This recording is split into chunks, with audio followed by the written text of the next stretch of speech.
Hello guys. नमस्कार। सत श्री अकाल, आदाब।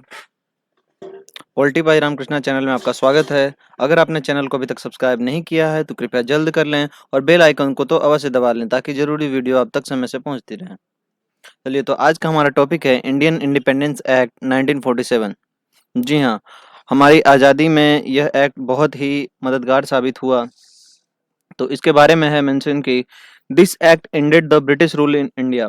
यह जो एक्ट था इसने ब्रिटिश रूल को पूरी तरह समाप्त कर दिया and declared India as independent and sovereign state from 15 August 1947।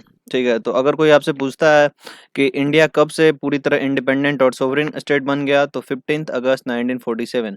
तो यह एक्ट था, this act was based on Mountbatten plan. अगर कोई पूछता है आपसे कि माउंट बेटन प्लान किस एक्ट पर बेस्ड था, मतलब माउंट बेटन प्लान से कौन एक्ट जुड़ा है, तो इंडियन इंडिपेंडेंस एक्ट 1947। चलिए, अब हम लोग कुछ इसके अंदर महत्वपूर्ण प्रावधान देखेंगे। इसमें फर्स्ट पॉइंट है, it provided for the partition of India and creation of two independent dominions of India and Pakistan with the right to secede from British commonwealth. तो इसमें इन्होंने मेंशन करा कि पार्टीशन होगा इंडिया का और दो इंडिपेंडेंट डोमिनियन बनने वाले हैं, इंडिया और पाकिस्तान अलग अलग, with the right to secede from British commonwealth. और ब्रिटिश कॉमनवेल्थ में वे सिसीड करने का उनको अधिकार रहेगा।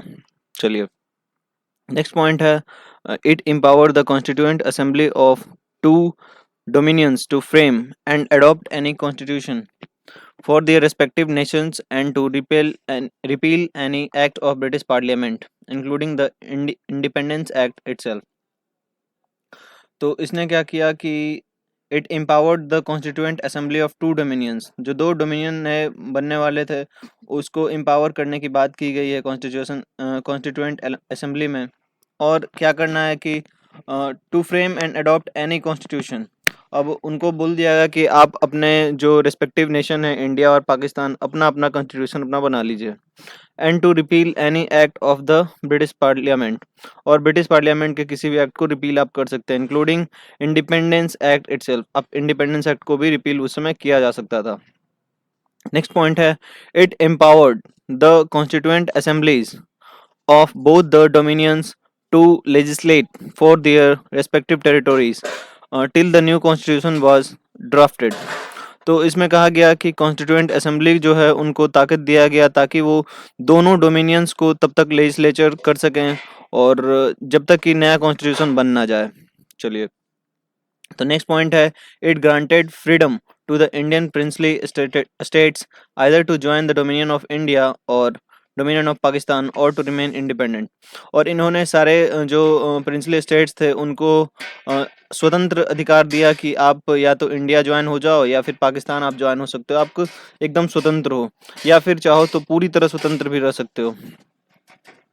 तो हमने आज देखा इंडियन इंडिपेंडेंस एक्ट 1947। इसमें फुल्ली मेंशन है कि यह माउंट बेटन प्लान पे बेस्ड था।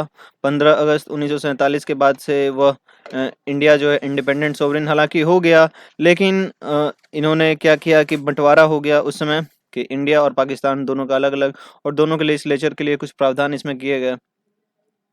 और फाइनल यहाँ एक पॉइंट है, हम लोग देख रहे हैं इंडियन एक्ट जितने भी आए थे बिफोर 1947, और ये हेडिंग है कॉन्स्टिट्यूशनल डेवलपमेंट ऑफ इंडिया।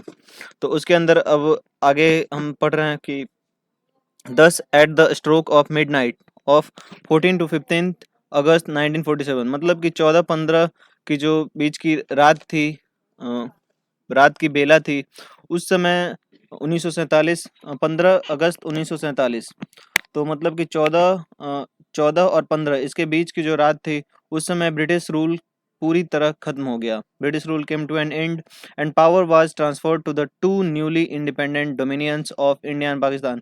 जैसा कि हमने मेंशन करा कि दो न्यू इंडिपेंडेंट डोमिनियंस बनने थे, इंडिया और पाकिस्तान, और पूरी तरह पावर ब्रिटिश रूल से हटकर इंडिया और पाकिस्तान के हाथों में आ गया। और उसके बाद फिर था, Lord Mountbatten became the first governor general of new dominion of India. यह भी एक इम्पॉर्टेंट पॉइंट बन सकता है कि इंडिपेंडेंट जब बना डोमिनियन ऑफ इंडिया, उसके फर्स्ट गवर्नर जनरल कौन थे? तो उस समय के थे लॉर्ड माउंटबेटन, ठीक है। He sworn in Jawaharlal Nehru as the first prime minister of independent India. और कोई आपसे पूछता है कि first prime minister independent India के कौन थे, किसने पदभार ग्रहण किया, तो यहाँ साफ मेंशन है जवाहरलाल नेहरू। नेक्स्ट पॉइंट है the constituent assembly of India was formed in 1946। जो 1946 में बना था कॉन्स्टिट्यूएंट असेंबली भारत का, वो became parliament of the Indian dominion, तो इंडियन डोमिनियन का वह पार्लियामेंट बन गया। चलिए, तो that was all today in this video. We discussed about Indian independence act 1947। तो तो वीडियो आपको कैसा लगा? वीडियो ज़्यादा से ज़्यादा दोस्तों में शेयर करें, हमें बताएं कि कुछ सुझाव अगर आपके पास हों तो कमेंट सेक्शन में अवश्य लिखें। Keep smiling, keep spreading knowledge. धन्यवाद।